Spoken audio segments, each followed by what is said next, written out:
વલસાડમાં 7 વર્ષની બાળકી સાથે છેડતી કરનાર પાડોશીને પોલીસે કરી ધરપકડ, પોક્સો હેઠળ ગુનો નોંધ્યો। વલસાડ શહેરમાં એક અત્યંત આઘાતજનક ઘટના સામે આવી છે, જેમાં 7 વર્ષની માસૂમ બાળકી સાથે જાતીય સતામણી થઈ હોવાનું પ્રકાશમાં આવ્યું છે। પાડોશમાં રહેતા એક શખ્સે બાળકીને પોતાના ફ્લેટમાં બોલાવી મોબાઈલમાં અશ્લીલ વિડીયો બતાવ્યા હતા અને તેની છેડતી કરી હતી।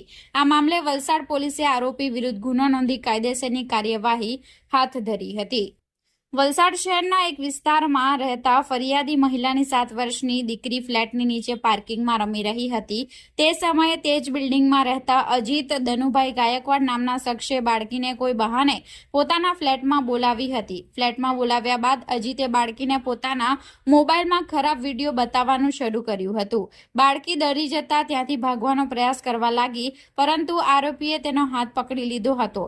તેણે પોતાના પેન્ટની ચેઇન ખોલી નાખી બાળકી સાથે અડપલા કર્યા હતા। આ દરમિયાન બાળકીની મોટી બહેને આ અંગે માતાને જાણ કરી હતી।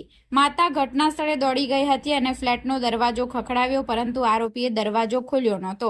આખરે બાળકી દરવાજો ખોલીને બહાર ભાગી આવી અને રડતા રડતા માતાને પોતાની આપવીતી જણાવી હતી। આસપાસના પાડોશી અને સોસાયટીના રહીશો એકત્ર થઈ ગયા હતા અને આરોપીને રોકી પીડિતાની માતાએ 112 નંબર પર ફોન કરી સમગ્ર ઘટનાની જાણ કરી હતી। પોલીસ કાફલો ઘટના સ્થળે પહોંચી આરોપી અજીત ગાયકવાડને ઝડપી પાડી પોક્સો હેઠળ ગુનો નોંધી આગળની વધુ કાર્યવાહી પોલીસે હાથ ધરી છે।